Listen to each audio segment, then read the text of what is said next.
Happy New Year ulit sa inyong lahat. Magandang umaga po sa inyong lahat. Welcome back po dito sa channel ko. 2021 January 1. Andito ako sa munting taniman ko dito sa rooftop. Kukuha ako ng tanglad, ilalagay ko sa manok at saka sibuyas, dahon ng sibuyas. Ay, kita nyo yung aking kalamansi. Ang dami niyang bunga. Ayun o. Kaso ang liliit pa. Sabi nila baka maano daw mausog. Ayan oh, ang liliit pa nila. Thank you kalamansi. Maliit lang siya oh. Ayan. Yung kamatis ko na nag-iisa.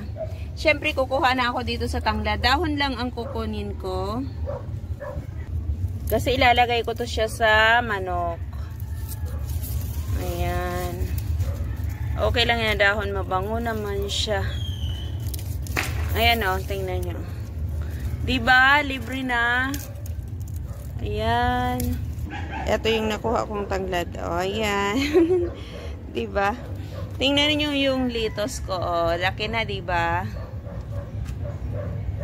Ayan, kukuha rin tayo sa sibuyas. Sa sibuyas. Puputulin lang natin yung dahon para tumubo ulit sila. Ayan. Kasi bagong taon ngayon, para din na tayo bumili. Sabi nila, mas maganda daw na di lumalabas yung pera pag bagong taon. Pero di mo rin maiwasan eh. Ayan. O, diba? Eto, okay na to. Diba libre na? Ayan po. Yung ampalaya ko na binalot, o tingnan mo, lumabas yung dahon niya, ay yung bunga niya. Balutin ko nga ulit. Dito na yung manok natin.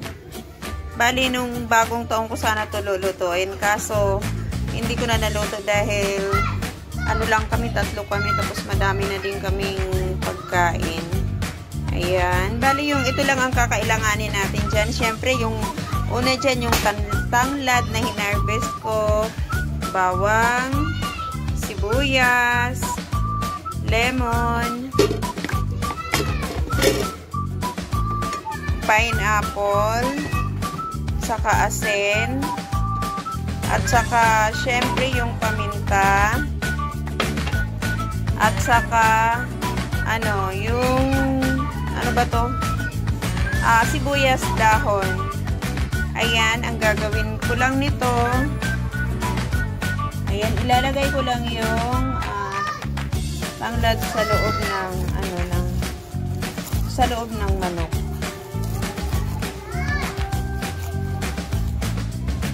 Saka maglagay ako ng konting sibuyas. Kasi yung sibuyas at saka konting bawang.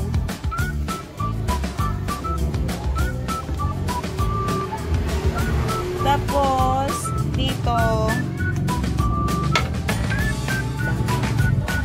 ito yung pineapple, ilalagay muna natin dito.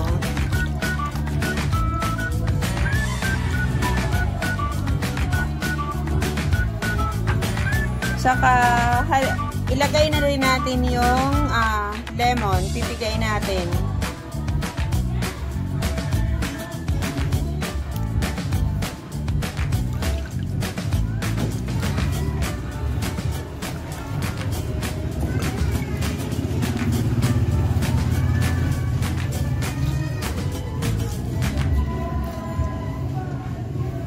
Tama na yan.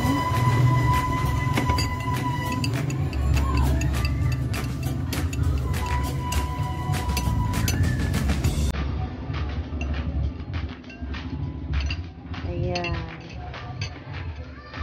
Tapos, dito,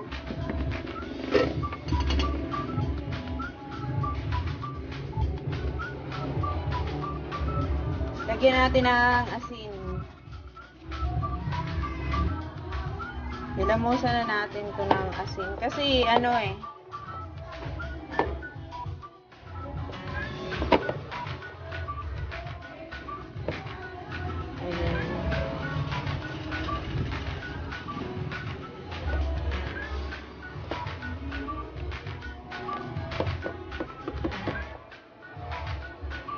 Tapos, paminta.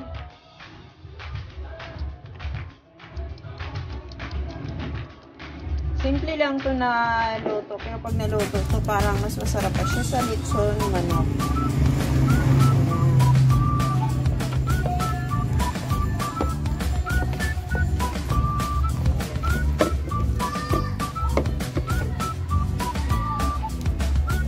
Tapos, ayan, dito ko siya ilalagay sa maliit na kawali para yung sabaw niya medyo mataas pag nilagay ang pag kumulo, makukuloan ang ibabaw. Yung sibuyas, ilalagay ko dito, parang isasapin ko siya. Pati na yung bawang, pinaghalo ko na bawang at saka sibuyas. Parang yan ang isasapin ko.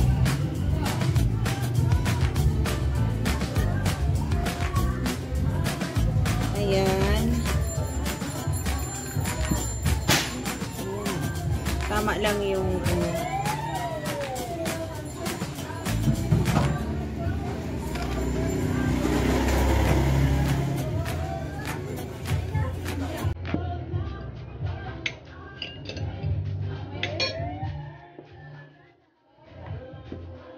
Tapos ibubuhos na natin yung pineapple.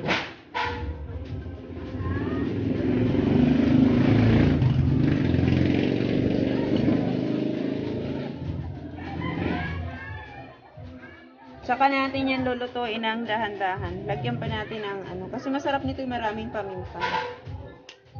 Ayan, at takpan na natin. Ayan, takpan na natin siya. At isa lang na. Ayan, nakasalang na siya. Pakuluin natin. Ayan, kumukulo na yan. Ang bango ng amoy niya. Tapos babalik-balik ta rin lang natin yan. Ang apoy niyan dahan-dahan lang.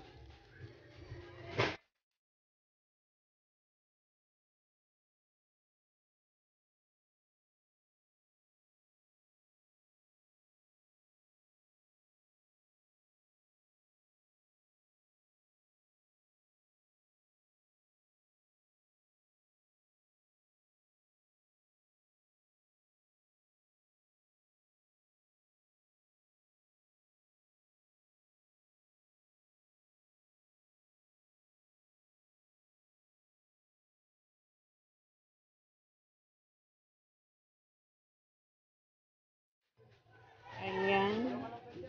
Anuhin ulit natin. Pangatlong baliktad ko na ito ngayon. Tingnan nyo ito, ayan. Hindi ko lang binidyohan kanina pagbaliktad. Para parehas sila, malasang malasa. Dahil nakukuluan yung, loob ng sa taas. Ayan. After 15 minutes ulit. Kasi dahan-dahan lang ang nito apoy.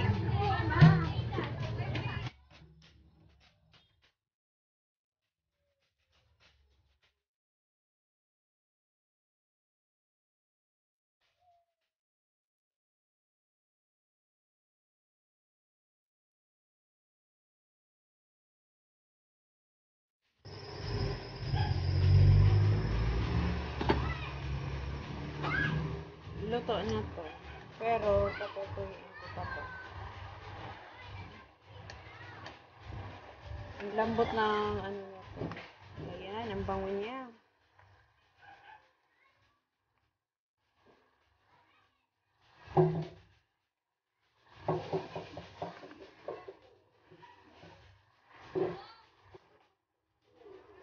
Tapos, ibubudbud na natin yung ating